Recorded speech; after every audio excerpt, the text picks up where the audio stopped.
Hello, everybody. Welcome to our second lecture on exception handling. So we saw that in order to handle exceptional conditions in your program, exceptional situations in your program, we tend to use exception handling so that our program can exit in a graceful manner. Now, the exception class is a very key class in our in all the Java API. And let's see more about this and the hierarchy.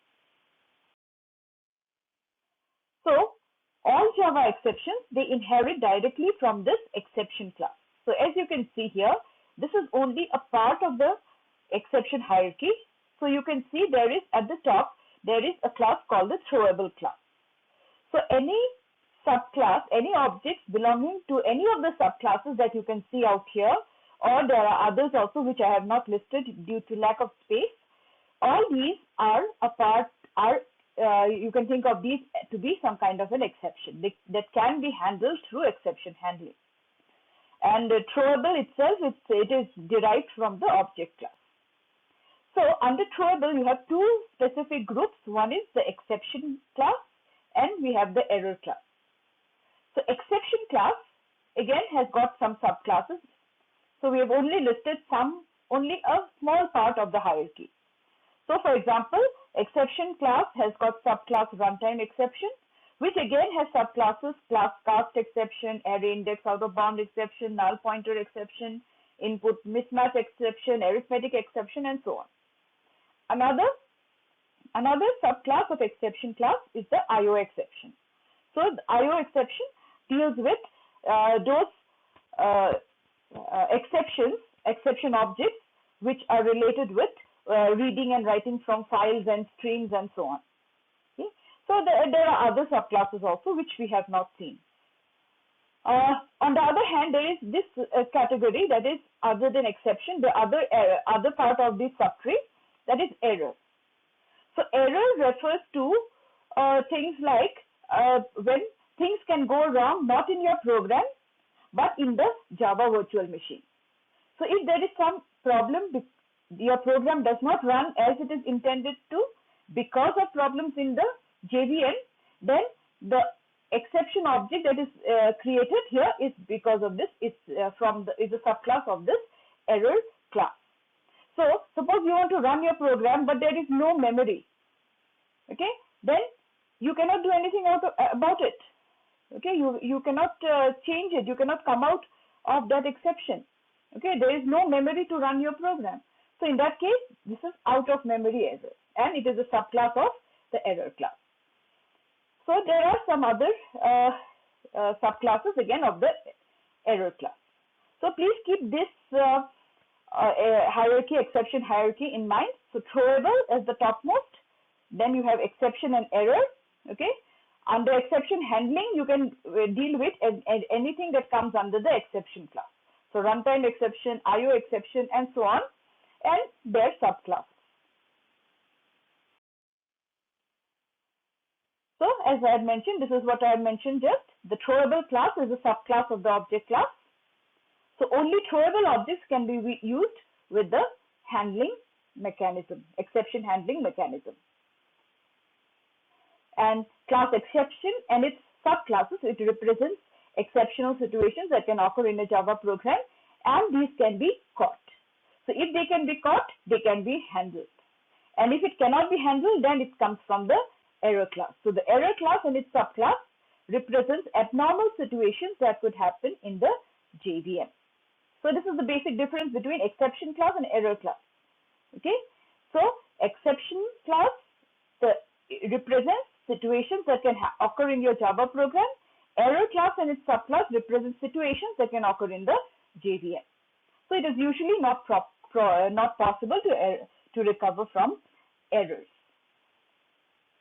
Then just a small description of the runtime exception. So these describe your programming errors, like you are trying to do some explicit casting, or you're trying to do some implicit casting, and that kind of casting is not allowed, or you're trying to access an array element which is out of the bound. and so on. So all these will come under your runtime exception.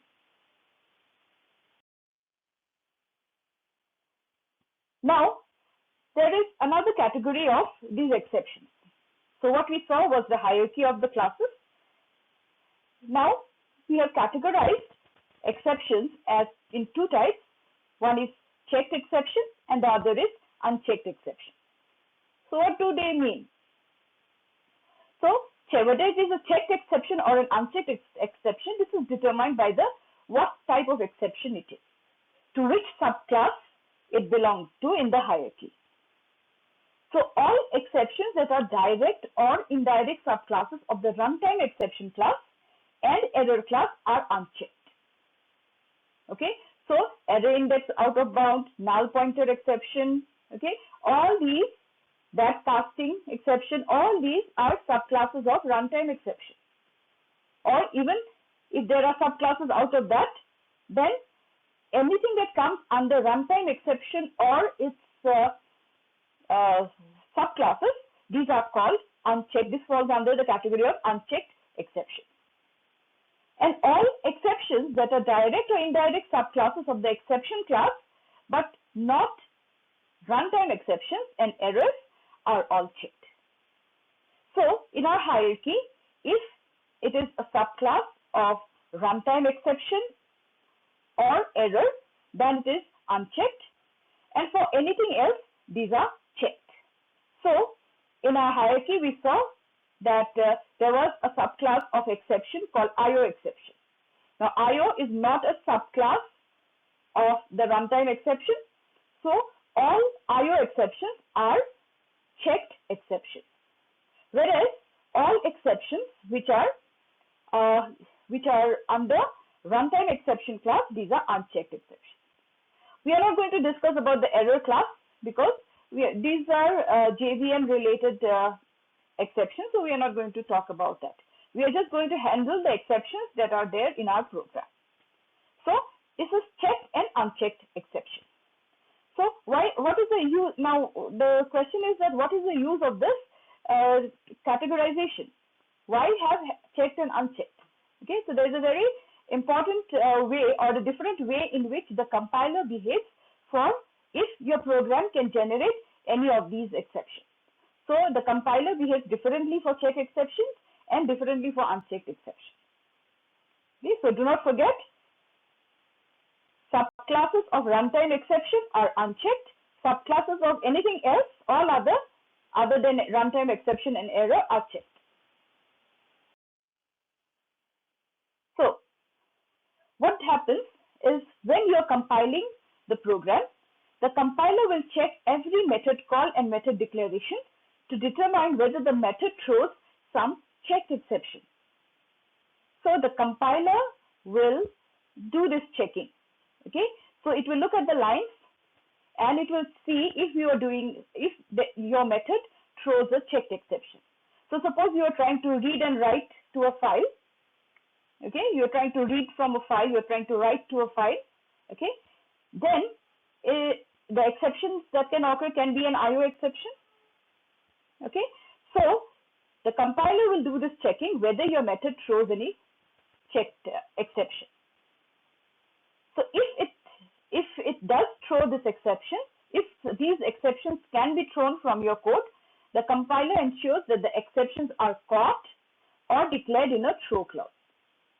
So if any statement in your code can cause a checked exception to occur, then the compiler will see if that exception has been caught, if there is a catch block corresponding to that exception. Okay, if there is no catch block, then it will look to the method declaration to see if there is a throw clause. Remember the throws clause, when we declare a method, we use throws such and such exception. So it will check for either it checks if there is a catch block, then it checks if there is a throw. If at least one of these is there, then the compiler will do the compilation. But if both of these are not there, neither one of these is there, there is no catch block corresponding to an IO exception, okay, or it is also not in the declared, then your program will not compile. The compiler will give an error. So this particular strategy that the Java compiler follows is known as the catch or declare requirement for checked exception. So it makes sure that you implement exception handling for these type of exceptions that can occur. Because otherwise, the JVM will have to do a lot of extra work, additional work to handle these type of exceptions. Every time there is a problem, then if particular exceptions of that class occurs, then the JVM will have to take care of it. So to avoid that overhead, the compiler follows the catch or declare requirement for checked exception. So the code that generates the exception definitely must be wrapped in a try block and must provide a catch handler for the checked exception type. So what is this catch or declare requirement? It is something like this. So the method containing the code that generates the exception must provide a throw clause. That is the declare. And catch, if this declaration is catch or declare requirement is not satisfied, the compiler, it will generate an error. That is for, now all these catch or declare was only for checked exceptions. If there are unchecked exceptions, then the Java compiler does not have this requirement. That means if you are trying to refer to a null pointer and you don't have any exception handling in your program, the compiler is not bothered. Okay, so for unchecked exceptions, the Java compiler does not have this catch or declare requirement.